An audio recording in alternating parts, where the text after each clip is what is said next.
said. He hasn't had to ride in the Cup hurdle. Needs a bit of courage to do that.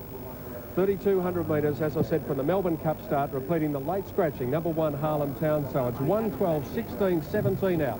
A field of 13. They're being loaded up into the gates for the first time this afternoon for his call of the race. Actually, still this morning, of course, isn't it, Daniel? An early one. Indeed it is.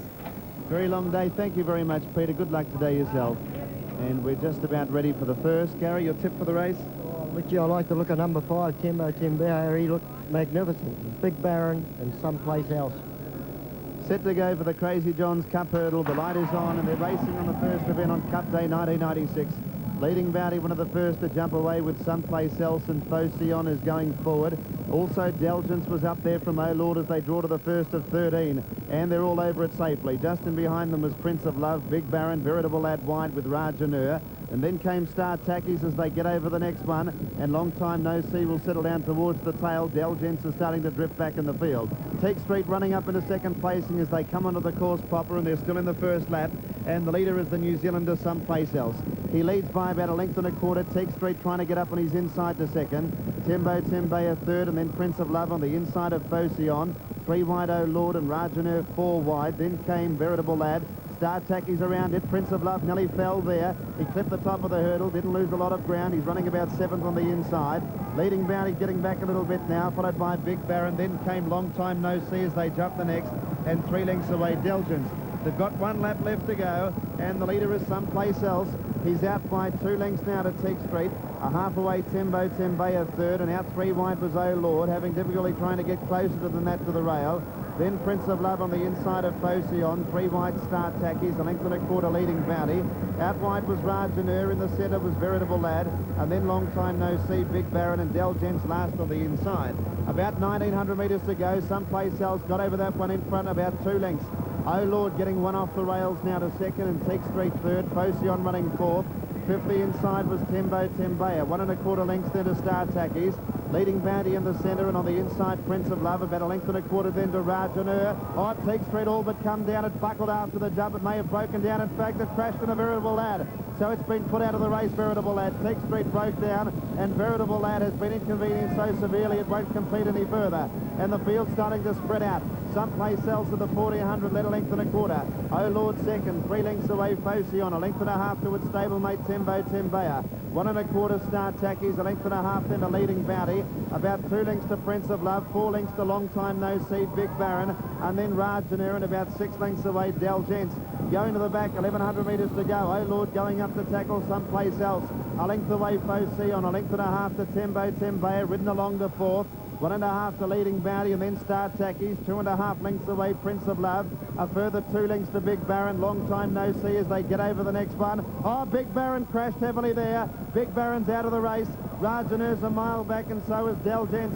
Running up to the home turn, they've collared Someplace Else.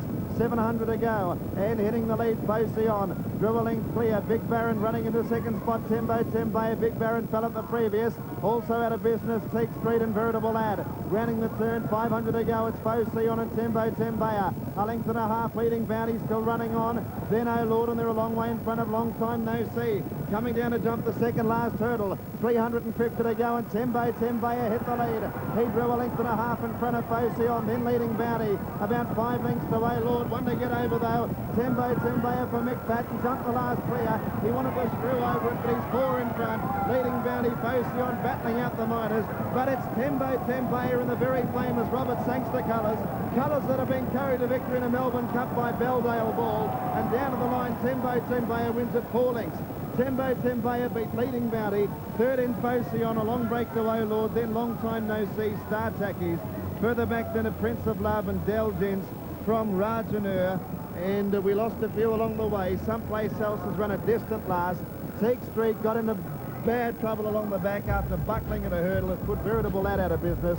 And Big Baron has pulled up sore after his fall and did not complete the course. Well, Dan, Timbo Timbea, I said before the race, I remarked to you as they were going out about the ribs showing on that horse. He looked magnificent, and another beautiful ride by Mick Patton. He seems to come up and win this Cup hurdle year after year, and he's a great rider. But, there was a good pace on. The New Zealander certainly had pace, but here they come up towards the last fence. Timbo Timbea on the fence leading. Procyon just starting to drop off, and leading Bounty still running on. But all the honours with Mick Patton, Timbo Pendaya, he's just gone right away. Great jump jockey, Dan. Oh, he certainly is. He had the pick of a couple of mounts in today's race, and he's won this race before, and he's won comfortably. Timbo Tembe's jumps record is intact, 3 out of 3, which is an excellent record, and he's obviously a jumper of the future, although he's going to go up in weights. Here's the fall. Look at Teak Street, the third horse. Just hit that and then buckled on landing here, and I think she broke down. I'll check for you in a moment. Yeah. Look at Timbo Tembe. It was lucky to get around, wasn't it? Was it ever? Leading Bounty lucky to get around. They crash into her, and then Veritable Lad wasn't so fortunate. He got knocked up right against the rails. He's a great jumps jockey, isn't he, John Letts? This is the Melbourne Cup for the jumps jockeys today. Johnny Letts, Mick Patton, the winning rider. He sure is, Dan, and gee, coming back to scale, when you look, you see him.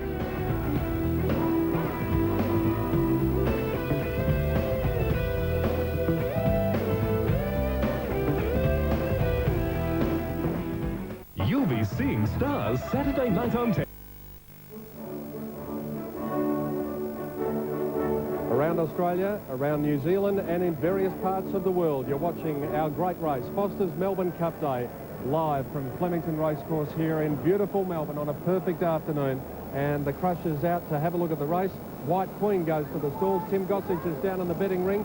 Is she one of the popular ones, Tim? Yes, certainly is. There's been some money for White Queen, Peter. There's also been money for Cherit for the Hay Stable again. And one at big odds is Zumbido. It's also been backed in about 4 points. For me, Pete, I think I have to back above the crowd.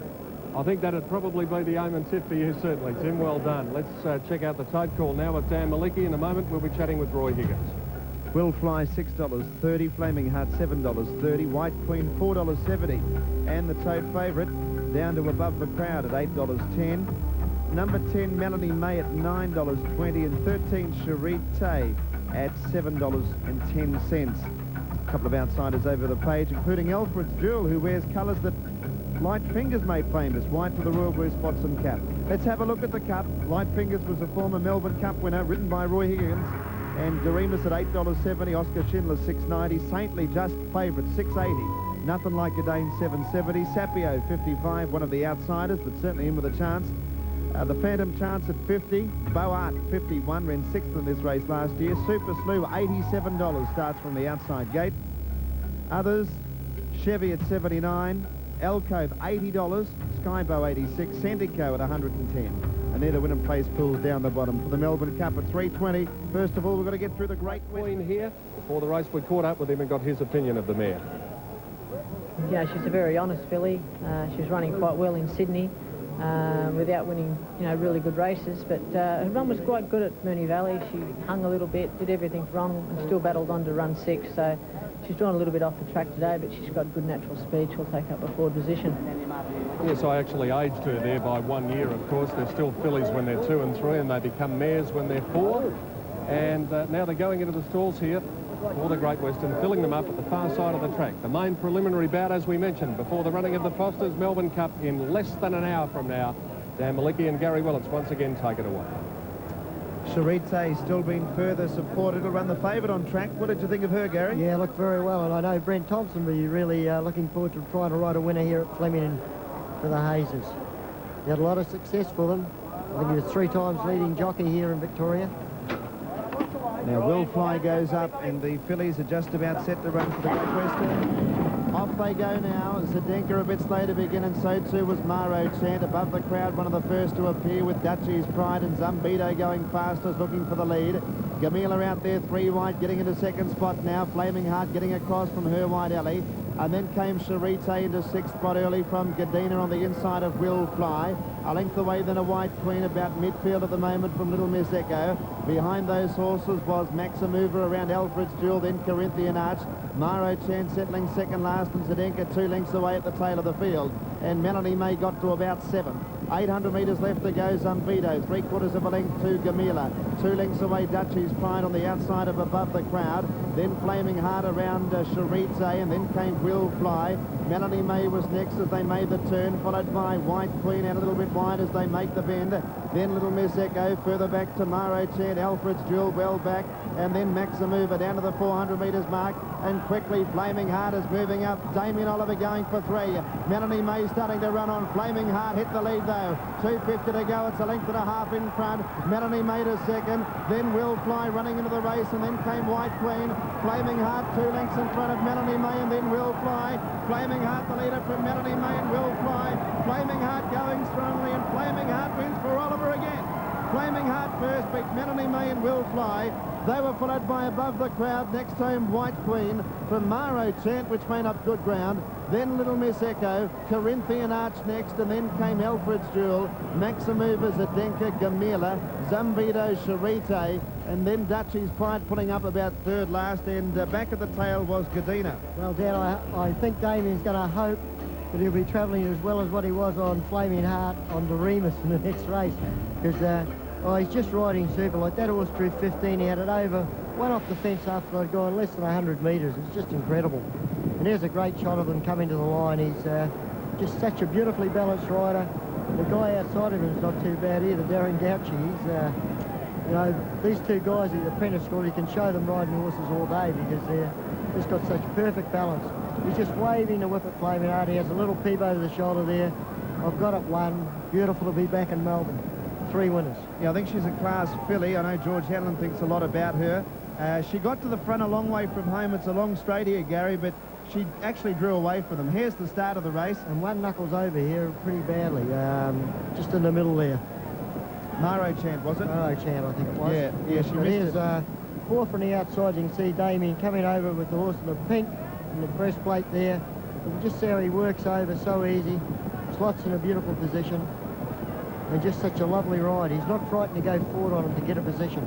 I think that's what's winning for him. Well, it's not unusual for George Hanlon to be in the winner's stall on Melbourne Cup Day. He's won 3 races, 3 Cup races himself. He's there with Flaming Heart this time, Pete.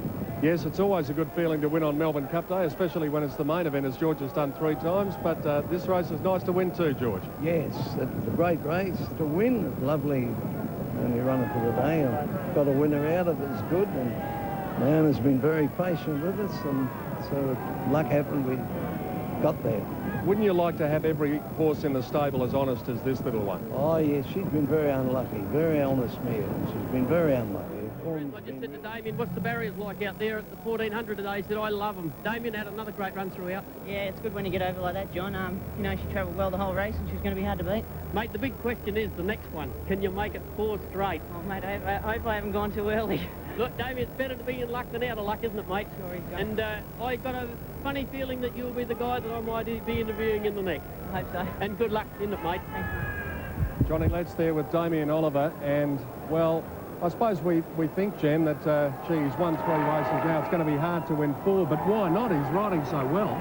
He's just riding in terrific style here today, and we all know what a great champion jockey he is in Australia, and most people know around the world from last year when he won on Doremus in the Melbourne Cup. Got a great chance again in the race coming up. Yeah, she just, this little filly that he rode, Flaming Heart, she is just so honest and dashing clear at the 300-metre mark. And every time he comes back, Damien, he gets a tremendous reception from this crowd. We're getting more and more boisterous as the day goes on. What sort of reception will he get if he happens to win the next one, the Foster's Melbourne Cup aboard Doremus? Well, I mentioned to you earlier how much of a following Damien has got. It's almost star status now, isn't it? And you remember last year when he had the long hair? Well, he's got the normal haircut this year. It won't make any difference. Damien's a great bloke. He loves to talk to anyone, or will talk to anyone, and he's just riding in great style. So let's wish him all the best once again so he can make it 4 in a row. He's the pin-up boy of the punters. Damien Oliver returning after his 3rd victory on Foster's Melbourne Cup Day aboard Flaming Heart number 2. Second placing going to number 10, Melanie May, ridden by Darren Gouchy. And third home was number 1, Will Fly, Jason Holder. Can he make it 4? We'll find out shortly, because the next one is the big one, the Foster's Melbourne Cup.